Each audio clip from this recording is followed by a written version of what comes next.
Burned out from DMing?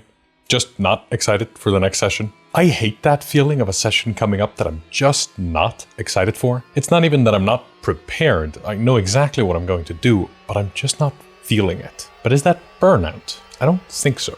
Burnout is real and does happen, but I find that most of the time I end up realizing I'm not burned out. I'm just uninspired. And getting inspired is a lot easier than you think. Welcome to Mystic Arts, where I'll add just a little guy into every session I'm dreading running. My name is Daði. I'm a professional writer and director, and I've been DMing for over 10 years. As a DM, there are two types of sessions I dread. The one where I have nothing prepared. I made a video on how I tend to combat that problem. But the more insidious one is the session where I am fully prepared, but I'm just not at all excited about running the game. Those sessions are terrifying because I know what the session is about. I know what the players are planning, and I know what I'm planning, and I can foresee that we're about to have one of the times of our lives. It's going to be middling, a perfectly serviceable evening of RPG fun. Nobody will reference this session later, and it'll have minimal to no real bearing on the plot. And for those reasons, I just can't bring myself to care about the game, which is a curse, because if you've got one job as a DM, it's to care about the game.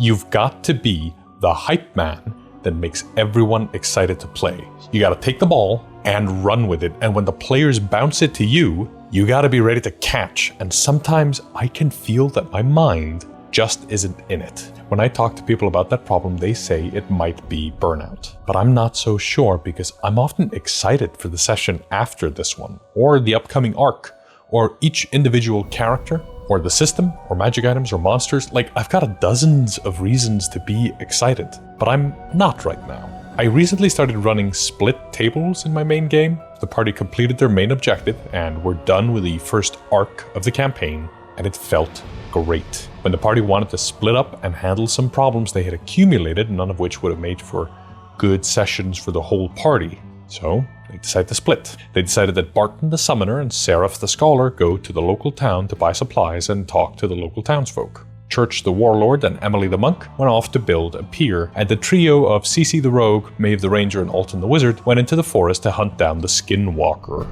I'll link to that in the description if you want. Those all sound like fine adventures, but there's nothing that excites me about them. For all intents and purposes, they will go as planned. There will be some combat, some dice rolls, and then we'll be done, and it will have been middling. I had a similar thing happen when I ran Wild Beyond the Witchlight, or most published hardcovers. I know what the book says and what the characters are, and they are on track, and I'm bored out of my mind. So I came up with 6 tricks to make me excited about running. Whenever I'm looking down the barrel of having a middling session, I reach into my hat and I see which trick cures me of my burnout. First on the list, I add new content. This seems like a no-brainer. I'm bored because the tracks are undisturbed, and the players haven't given me the gift of going off rails. So I better throw them a curveball and take us off the rails for them. New content can be anything. Most commonly, it's a new plot hook, something that hooks you into an adventure that the players haven't heard about, or one where they already heard about something, but they put it on the back burner.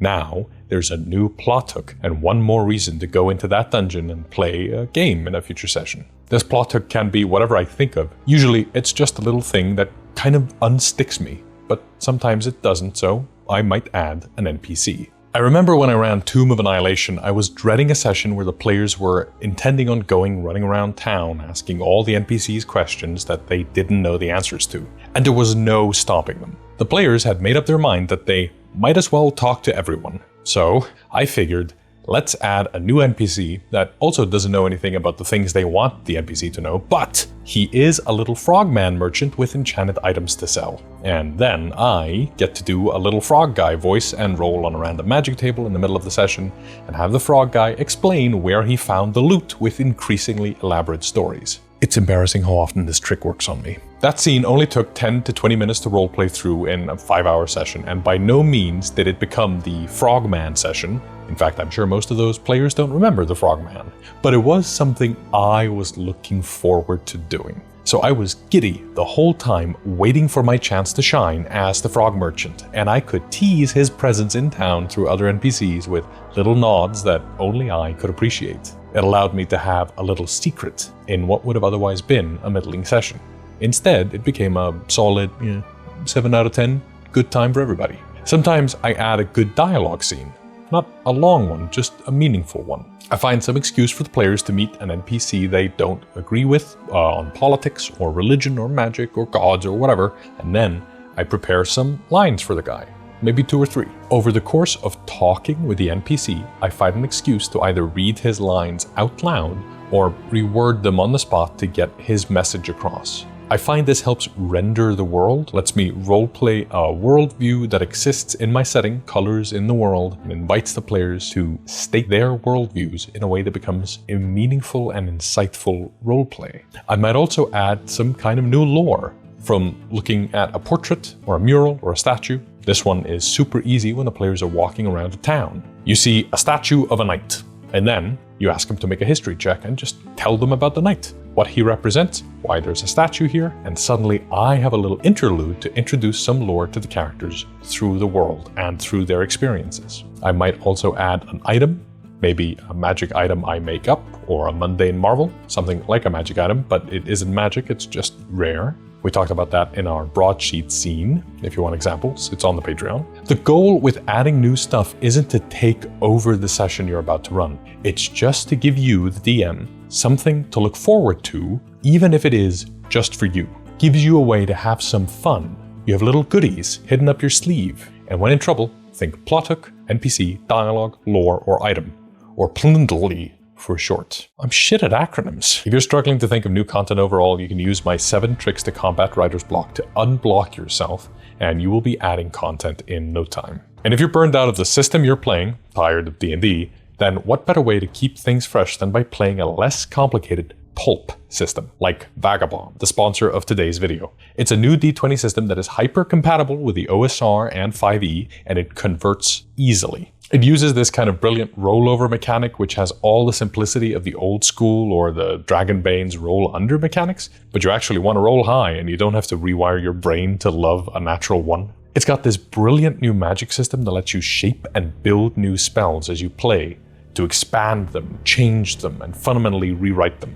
It's amazing. It's 100% human-made artwork and design with no AI slop going into this design at all, and you can tell this book is gorgeous. It's got like Pathfinder levels of customization detail, but the system is super rules light, and it allows you to run 20-room dungeons in 4 hours rather than 4 sessions. What's not to love? You can check out the Basic Heroes Handbook for free online, buy the PDF online now, or go to the online store and pre-order the Wave 2 prints for 2026. All right, so those 5 tricks I mentioned earlier, that was trick number 1.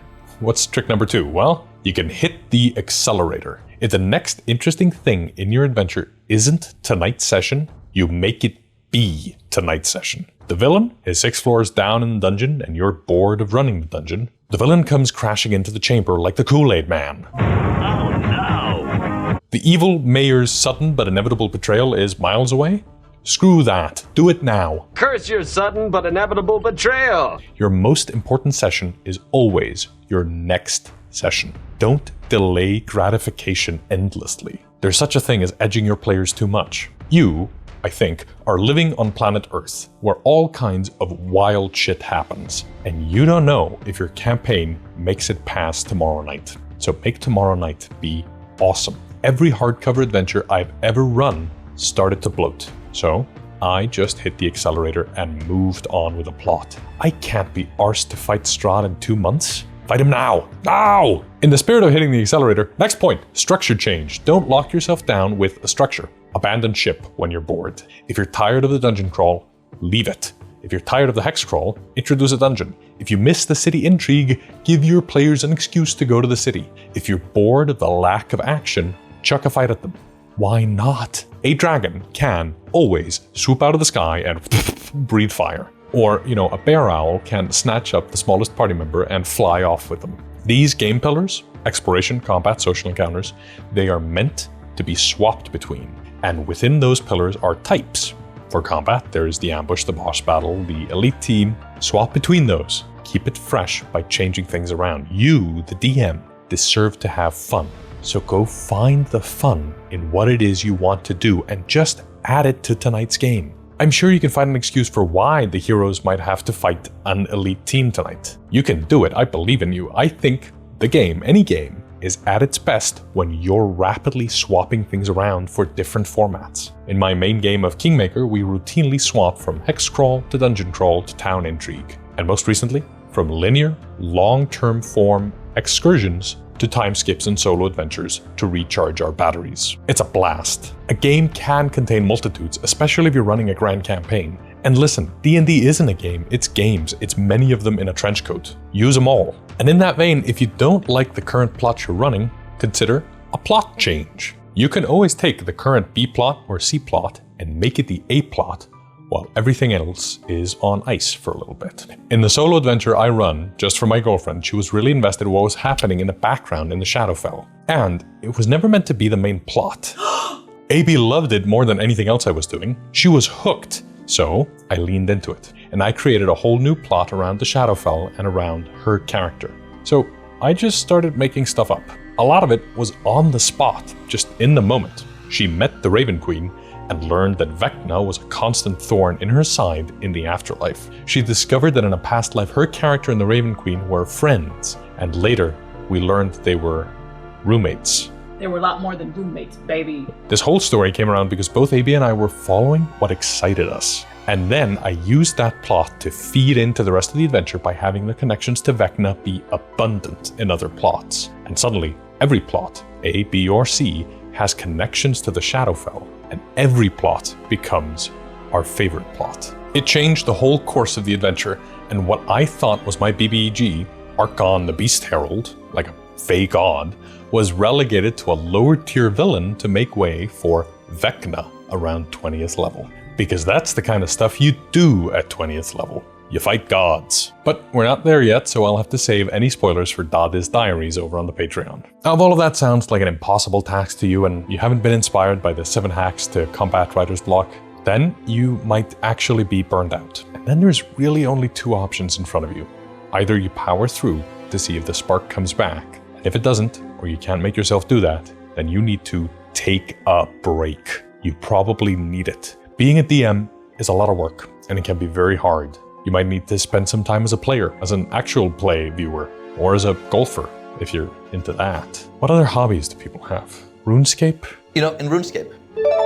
I don't know. I just play RPGs. Taking a break can feel like a retreat, or it can feel like giving up, or like you're losing, but that's only if it's permanent. I often find that a week or 2 off does wonders. It usually ends up sending my mind spiraling into a fresh, new batch of creativity that can only be sated by running another session. What kind of break you take will be up to you and your mind. It's a bargain your hobby has to make with your body. So stick to the letter of the bargain. Make an agreement with yourself about the length of the break, what it's supposed to achieve, and most importantly, when it's done. Then get back in the saddle of this hobby you love, because you'll probably regret it if you don't. Basically, what I'm saying is that inside you, there are 2 wolves. One needs RPGs to stay sane. The other needs breaks to stay sane. But if one wolf wins, the pack dies. So don't punish your inner hobbyist by stopping too long, and don't punish your break by never taking one. Find that balance and get to it. And that's where we'll pick it up next time. Thanks so much for watching this video. This channel is run by me and my girlfriend. And if you want to support us directly, consider joining our Patreon, where we just released our zine, the Broadsheet. You get a setting, an adventure, magic items, and stat blocks, and it's like 57 pages of everything you need to start playing D&D in my world. And also, the author of Vagabond, Taryn Pounds, taught me some tricks on how to make the hyperlinks in PDFs all like reference each other, so the PDF is super readable, both mine and his. And if you're feeling especially generous, you might like this video, comment, share, or subscribe and hit the bell to be notified when we release new videos. Until next time, keep studying the mystic arts. And ask your DM if you can be the Raven Queen's girlfriend. They might say yes.